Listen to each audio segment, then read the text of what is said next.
माझं नाव खेमा नंदी. मी चित्ता विवेकन मेडिटेशन सेंटरला इथे 7 दिवसाच्या शिबिराला आलेली होती, दशशिला म्हणून.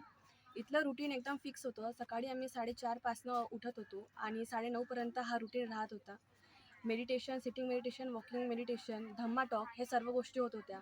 आणि स्पेशल म्हणजे इथे बाहेरून आम्हाला शिकवायला म्यानमारवरून संघ आलेला होता आणि आमचे कोणतेही धम्माबद्दलचे क्वेश्चन काउंनी असो, प्रश्न असो, सयाडोंनी आम्हाला एकदम चांगलं आम्हाला गायडन्स दिलं आणि आम्हाला धम्माबद्दल माहिती मिळाली. दशशिलांबद्दल आम्हाला माहिती मिळाली. त्याचं कसं पालन करावं व कशी आपण सिंपल लाईफमधून आपण कसं चांगलं जगू शकतो.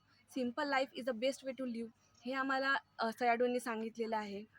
तसंच आपलं खाणं वगैरे, जेवण वगैरे कसं साधं असून आपल्याला कसं आम्हाला नूनच्या नंतर जेवण नव्हतं. पण आम्हाला असं वाटलं होतं, प्रश्न पडला होता, की आम्हाला भूक लागेल. पण नंतर कळालं, की नाही बा, आम्ही हा रुटीन फॉलो केला आणि खरंच आम्हाला तरी असं वाटते खूप लाभदायक राहिला मला हा रुटीन. आणि मेडिटेशनमुळे खूप साऱ्या गोष्टी चांगल्या झाल्या आणि मला वाटते माझ्या लाईफटाईम हे मला खूप जास्त कामात येणार आहे. कारण की माझं कॉन्सन्ट्रेशन लेवल वाढलं आणि माझ्या अभ्यासातसुद्धा याचा खूप जास्त लाभ मला राहील. आणि मी चित्त विवेकानंद मेडिटेशन सेंटरला खूप जास्त धन्यवाद बोलते, कारण की त्यांनी ऑर्गनाईज केलं. तसेच इथले जेवढे पण व्हॉलंटियर्स होते त्यांनी आमची सेवा खूप चांगल्याने केली. आम्हाला कशाचीही गरज पडली नाही. जेव्हा पाण्याची असो, पिण्याची पाण्याची असो किंवा ऊन असल्यामुळे आम्हाला बरोबर गोष्टी प्रोव्हाइड केल्या गेल्या, जेवणापासून तर ज्यूसपर्यंत. आणि खरंच मी धन्यवाद म्हणते सर्वांनाच ज्यांनी आयोजन केले.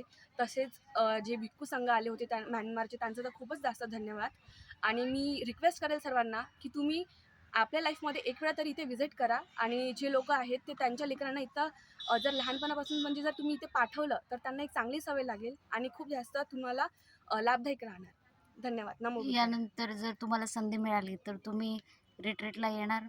हो, जर मला ही संधी जर पुन्हा मिळाली तर हे तर माझ्यासाठी गोल्डन अपॉर्च्युनिटी राहील.